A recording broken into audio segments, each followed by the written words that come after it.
Uy, sino yan? La, si Otis lang pala. Uy, mga putit naman si Otis mga para. Ang sarap naman yan, Otis. Ano ba yan, Otis? Ang angas naman ng jersey mo, Otis. Shoutout nga pala sa Yellow Gardens dyan, mga par. Uy, napaasim yung mukha ni Otis. Ano kayang niluto ni Otis, mga par? Uy, ba't parang may kamukha?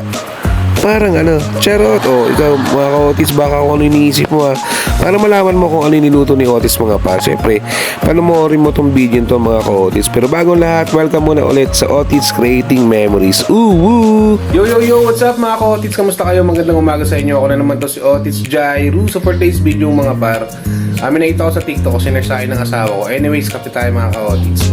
So yun, nakita ko siya. So tatry ko na lang din mga ka-Otis. Di ko alam kung perfect natin, pero tatry natin mga kapar. So ito nga pala yung mga kailangan natin mga ka-Otis.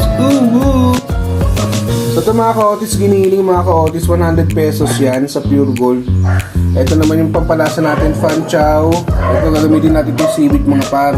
Pang-roll natin mamaya. So ito nga pala yung carrots, siwain ko lang yan sa sibuyas, bawang. Anyways mga ka-Otis, parang siya parang roll, giniling roll na sa seaweed siya ni roll mga ka-Otis. Anyways mga par, parang di ako malate kasi may prepare pa ako ng ulam na ang pagkain ng mga bata. Batsi na ako. Balik ako mamaya. So ayan mga ka-Otis, napaghiwa na ng sibuyas, bawang, saka yung carrots natin mga par. So ito nga pala yung giniling mga ka-Otis. Kasi ito naman yung seaweed mga par. Hiniwa ko lang siya sa gitna para mas marami tayong magawa. So itong carrots, bawang, sibuyas, ayan nilagay ko na sa giniling natin mga ka-Otis. Tapos nilagay ko na rin yung fan chow natin mga par. So para sa pampalasa natin, tantiameter lang gamit yan natin mga ka-Otis, sa asin, paminta.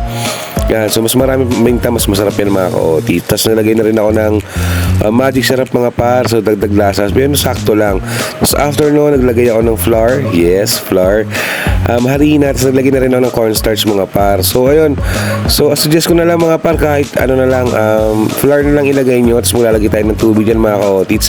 Tapos dapat ganito kalagkit yung ating giniling mga par. Yung parang ayaw magpababa mga ka-Otis. So ayan mga ka-Otis, proceed na tayo sa pagbabalot mga par. So ayan, naglagay na ako ng giniling na may harina. Kasi i-roll lang natin yung mga par. So parang lang din, lumpia wrapper mga ka-Otis. Babasain natin yung seaweed mga par. Kasi iikot natin yung mga par. Kaso nga lang, medyo nahirapan ako kasi isang kamay lang gamit ko. Kasi ayun, hawak ko rin kasing camera. Anyways mga ka-Otis, so dapat may ganyan yung itsura niya mga par. Yo, what's up mga ka-Otis, ang pagbabalik ni Otis Jairu. So nabalot ko na siya mga par. Medyo nahirapan lang ako kanina kasi isang kamay lang gamit ko kasi ako na rin yung nagbe-video. Anyways mga ka-Otis, ito na nga pala siya mga par. Tingnan mo naman. Ang sarap naman yan mga par. May tira pa tayo mga ka-Otis. Ayan, ito na yung roll natin. Parang lumpia din siya, kaso sa seaweed natin siya ni-roll mga ka-Otis. Anyways mga par, 20 pieces ngayon nagawa natin. So meron pa tayong extra. Bilhin lang ulit ako mamaya para hindi sayang yung giniling natin. Anyways mga ka-Otis, sasaing muna ako. Balik ako pagpiprito na natin. So ayun mga ka-Otis, prituin na natin yung seaweed roll natin mga par. Kung saan napapansin nyo lumit yung seaweed roll natin mga ka-Otis kasi iniiwaw siya sa gitna.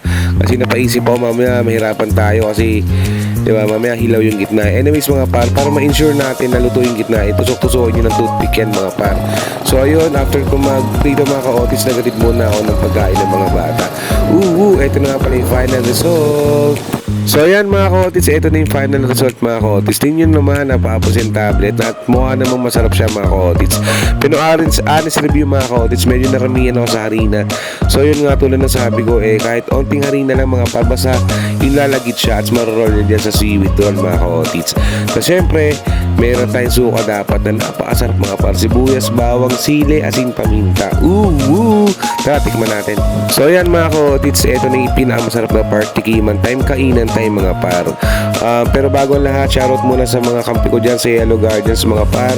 Sayang walang sports fest ngayon, pero kita-kita tayo sa Hopwork natin mga ka-Otis. So ayun na nga mga par, sinubo ko na. Masarap naman talaga siya mga ka-Otis. Pero masasarap siya mga par kung mas onti na yung harina mga par. Pero kita mo naman yung itsura ng Otis mga par. Sarap din mga par. Asim. Anyways mga par, kung nandito ka pa, maraming salamat sa iyo. Salamat sa panonood. Share mo to sa pamilya mo. Sigurado mag-enjoy sila. Salamat!